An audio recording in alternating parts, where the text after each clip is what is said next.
चार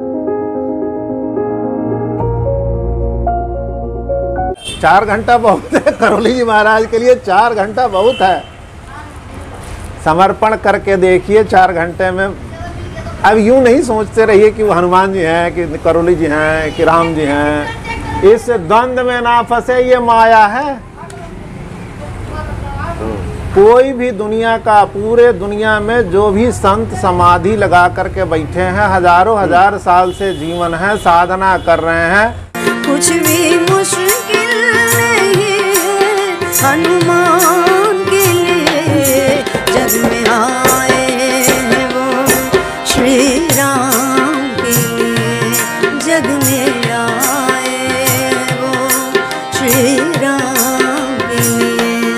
एक पल रुकते नहीं वो विश्राम के लिए, जग में आए हैं वो श्री राम के लिए, जग में। चाहे जय हनुमान जी करें, चाहे जय महावीर जी करें, चाहे जय श्री राम करें, उनके हर सांस में राम नाम बधी होनी चाहिए।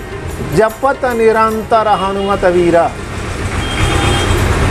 आप कहीं भी हैं, उस राम नाम का सुमिरन कीजिए, वो आपको हनुमान जी के करीब ले जाएगा। ये भ्रम छोड़िए कि राम जी अलग हैं, हनुमान जी अलग हैं, शंकर जी अलग हैं। कुछ नहीं, एक ही ब्रह्मांड की शक्ति हर दरवाजे से दिखती है, हर तरफ से दिखती है। एक शिवलिंग का पूजन करते हैं आप, उसके 8 साइड होते हैं, 8 मुंह माने गए शास्त्र के अनुसार। हर तरफ से अलग अलग रूप में एक ही शिवलिंग दिखता है ना। तो वह शक्ति, ब्रह्मांड की शक्ति, निराकार ब्रह्म जो है, वो जिस रूप में आप चाह रहे हैं उसी रूप में शुरू कीजिए। उसमें आप भेद मत कीजिए, ये अलग हैं, ये अलग हैं, ये बड़े हैं, ये छोटे हैं। बड़े हैं, छोटे हैं, अलग हैं, ये शब्द आपके दिमाग में अगर आप आ रहा है तो आप पाप कर रहे हैं। और राम नाम का मंत्र जो है ना, कलयुग के कई साधकों ने बताया कि यही मुक्ति का आधार है, इसके सिवा कुछ नहीं है। इसी तरह से गुरु रूप में एक संत हुए बाबा नीम करौली जी महाराज, जी जी, हनुमत रूप माने जाते हैं। हनुमान जी की कृपा उन पर असीम थी। हनुमान जी का प्रत्यक्ष दर्शन उन्होंने करा था। कौन? ये फेसबुक वाले जुकरबर्ग, दुनिया जहान, ये सब उनके चेले। ये जो एप्पल के मालिक हैं, एप्पल के मालिक हैं, एप्पल के मालिक जो उनके चेले हुआ करते। स्टीव जॉब्स के बारे में पंडित जी वो बहुत मतलब चर्चित ये किस्सा है कि वो अक्सर उनका दर्शन करने जाते थे और कहते थे बाबा कब कृपा करेंगे, कब कृपा करेंगे। तो बाबा सेव खा रहे थे, आधा उन्होंने सेव एक बाइट लिया था, एक बार काटा था उसको, और वही सेव उन्होंने फेंका कि जा, बार बार कहता है कृपा कब करेंगे। तो उसी ने एप्पल का लोगो भी बनाया। वो जो एप्पल कंपनी है उसका लोगो आधा कटा हुआ सेव, उस स्टीव जॉब्स ने उसका लोगो बनाया और एप्पल कंपनी आज कहाँ है। दूसरा जो गूगल के मालिक हैं, गूगल के मालिक को भी स्टीव जॉब्स ने कहा था कि तुम्हारा कल्याण भारत में कैंची धाम जब जाओगे बाबा नीम करौली के आश्रम में, वहाँ पे तुम्हारा कल्याण होगा। तो जब वो पहुँचे गूगल के मालिक, तो उस वक्त बाबा के देह लीला समाप्त किए लगभग 10-11 साल हो चुका था। लेकिन फिर भी वो कैंची धाम में रुके और 3 दिन रुक गए। और आज गूगल, फेसबुक, यूट्यूब कहाँ है ये बताने की आवश्यकता नहीं है। जी जी, मैंने बीच में आपको रोका, कुछ और बता रहे थे आप जी। तो करौली जी महाराज के यहाँ हनुमान जी अक्सर आया करते थे, अक्सर आया करते थे। वहाँ भक्त और भगवान का मिलन इस कदर हुआ कि वो खुद भी, करौली जी महाराज ने कहा कि जानत तुम ही हो जाई, जय जानऊ जय दे जनाई, जानत तुम ही हो जाई। तो इस कदर हनुमान जी से करौली जी महाराज का मिलन हुआ कि हनुमान जी में और करौली जी महाराज में अंतर ही मिट गया। इसलिए लोग उन्हें अवतार कहते हैं हनुमान जी का, अंतर ही मिट गया। और आज भी करौली जी महाराज हनुमान जी के रूप में सारे कार्यों का निष्पादन कर रहे हैं, सारे कार्यों का निष्पादन कर रहे हैं। वहाँ भी जा कर के आपको लगेगा कि भैया हमने मांगा, इस हाथ से मांगे इस हाथ से दे देते हैं। ऐसा नहीं, विलम्ब नहीं है, तुरंत सुनवाई हो जाती है। तो भक्ति किए जाइए हनुमान जी की, और हनुमान जी की कृपा आप पे बरसेगी ही बरसेगी। जी। अच्छा, इसी से जुड़ा एक और जिज्ञासा मुझे लगता है भक्त के मन में भी होगी। कई बार जैसे आपने बाबा नीम किरोड़ी की चर्चा की, हनुमान जी के परम साधक अवतार भी कहे जाते हैं, तो क्या साधकों की भी पूजा आराधना से, भक्त के भगुरु की भी सेवा आराधना से क्या फलाफल की प्राप्ति हो जाती है, हनुमान जी प्रसन्न हो जाते हैं? उनके साधक, उनके जो साधना शुरू करे उनके तो वो गुरु हुए, उनके तो वो गुरु हुए। जिन संत पुरुष की उन्होंने उपासना शुरू करी, पर संत पुरुष अपने नाम का जप करना नहीं बताते हैं। तो पार्टिकुलर कोई मंत्र होगा, राम नाम जपना बताएंगे। जैसे करौली जी महाराज केवल राम राम ही जपने का उन्होंने आदेश करा है, राम राम जपिए। हाँ, तो राम राम शब्द हनुमान जी भी जपा करते हैं। जितनी महाभारत में हो, रामायण में हो, जय श्री राम, राम राम ही हनुमान जी का मंत्र रहा है। और करौली जी महाराज भी यही राम राम शब्द को ही बार बार उन्होंने रिपीट करा है कि आप जपिए या इसी का श्रवण मनन कीजिए। तो राम राम शब्द है ना, कि उनकी उपासना गुरु रूप में कीजिए। जो आपकी श्रद्धा है, गुरु तौर पर उनको मान करके करते जाइए।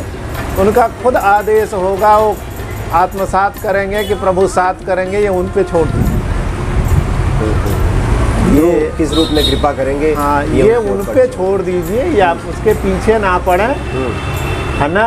बाद में यही इसमें की सच्चाई है कि गुरु की उपासना भगवान से भी ज़्यादा करनी चाहिए, भगवान से भी ज़्यादा करनी चाहिए, और गुरु के रूप में ही पूजन करना चाहिए। हिंदू धर्म में बहुत से ऐसे उदाहरण आए हैं कि वह जीव स्वयं प्रभु में समा गया, विलीन हो गया। मीरा का जगन्नाथ जी में प्रवेश कर जाना, मीरा का शरीर किसने शरीर संस्कार मीरा का नहीं हुआ था, शरीर समा गई थी जगन्नाथ जी में। अच्छा, मीरा का के शरीर का संस्कार नहीं हुआ था, वो ब्रह्म जगन्नाथ जी में एक तरह से विलीन, मूर्ति में विलीन हो गई हो। और उनके कपड़े जगन्नाथ जी में लिपटे मिले थे, न कि मीरा का शरीर मिला था। मीरा जी का शरीर नहीं मिला था, और वो जगन्नाथ जी में विलीन हो गई थी।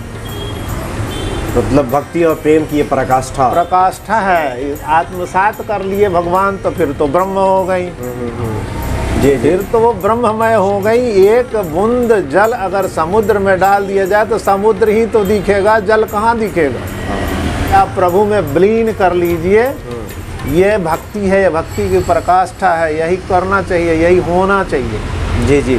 अच्छा पंडित जी, ये भी मतलब मैं अपनी बात बताऊं तो ये आश्चर्य की बात ही है एक तरह से, कि वैसे तो आपसे पहले भी मुलाकात हुई है, इस मंदिर में मैंने दर्शन भी किया है, प्रणाम भी किया है, लेकिन बाबा नीम किरोड़ी जी हैं यहाँ विराजमान। ये पता नहीं क्यों आज मेरा ध्यान गया, और वृंदावन से जब इनके आश्रम से लौटा तो आपने आज चर्चा भी की बाबा नीम किरोड़ी जी का, और आज मैंने देखा कि विराजमान तो बाबा यहाँ भी है। बाबा तो मूर्त नहीं है, प्रत्यक्ष बैठे हुए हैं, उनको विराजमान है बाबा। और आज मेरा ध्यान गया, आप अगर ये सच्ची मूर्त नहीं है, वो प्रत्यक्ष बैठे हैं, उनको याद करके देखिए, वो यहीं दिख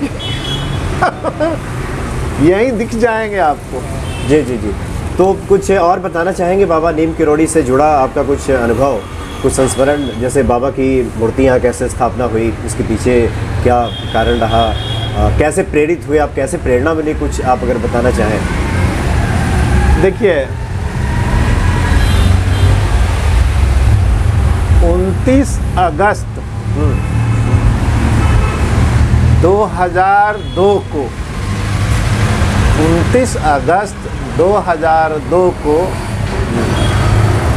लक्ष्मण सिद्ध महाराज के दरबार में मैंने एक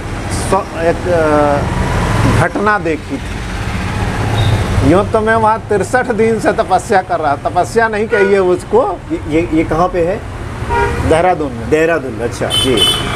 देहरादून वाले में एक आश्रम है लक्ष्मण सिद्ध महाराज का। अच्छा।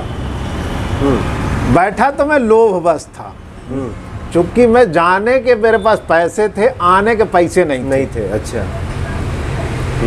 और मुझे इस बात का चिंता सताया जा रहा था कि हमें अपने घर जाना है और पैसे हैं नहीं।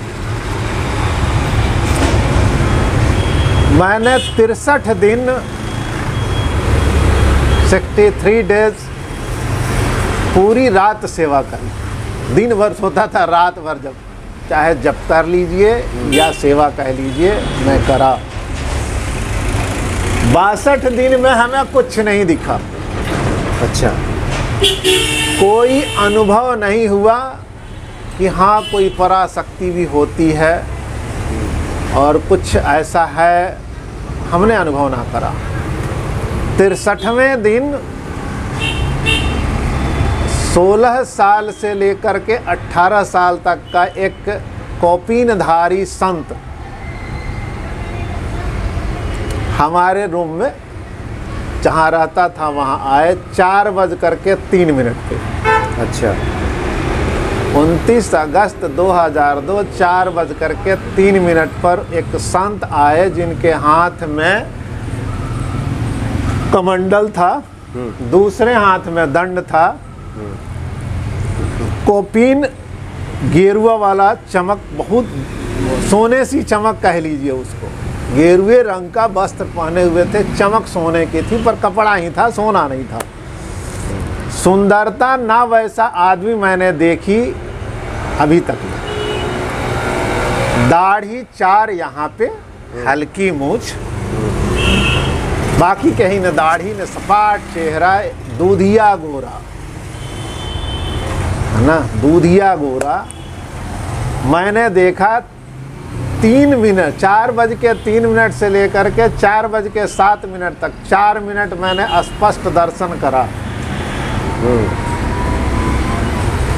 स्तब्ध पड़ा रहा कि मैं क्या करूं या वो क्या बोल रहे हैं, कुछ नहीं, न वो कुछ बोल रहे हैं ना हम कुछ कर रहे हैं, जो नज़र से नज़र मिले देखे जा रहे हैं। और फिर मैंने वहाँ उठ करके उनको चाहा कि चरण छू लूँ, वह शक्ति हमसे पीछे हट गई, चरण नहीं छूने दी। एक शब्द उन्होंने बोला कि अभी नहीं फिर कभी। अच्छा। शब्द पे ध्यान दें, अभी नहीं फिर कभी, क्योंकि हमारा कर्तव्य अधूरा है, अभी कुछ करना बाकी है। वह पूरा होने के बाद हमें मिलेंगे और चरण भी छूने देंगे। और वर्तमान अनुभव कहता है कि वो नीम करोली महाराज थे। वर्तमान अनुभव कहता है कि वो नीम करोली महाराज थे। कहीं न कहीं जुड़ा हुआ हूँ, कहीं न कहीं। और यहाँ भी वो आए हैं तो स्वयं आए हैं, हम न लाने गए हैं न इस जन्म में कोई रिश्ता रहा है ना। वर्तमान में भी हम लाने नहीं गए हैं, वो खुद चल के आए हैं। सेवा करता हूँ, इच्छा अपनी हनुमान जी से जल्दी पूरा करते हैं। अगर मैं कहूँ कि बाबा ये तो मामला फंस गया है, कैसे निकलेगा, तो हमने तो देखा है कि 3 से 4 घंटे में मामला सुलझ जाता है। अच्छा, 3 घंटे से 4 घंटे में हाँ उसका समाधान निकल जाएगा, रिजल्ट सामने होगा। उसकी जिस तरह से भरपाया करे कर दे, इस आपको नहीं मिलेगा। जी जी जी, है ना। और गुरु आदेश है राम नाम जपिए, है ना, राधे कृष्ण से राम राम कहिए। ये राधे कृष्ण की तलाश है, ये राधे कृष्ण से राम राम। अच्छा पंडित जी, चूँकि मेरी जिज्ञासा अब थोड़ी और ज़्यादा बढ़ गई है।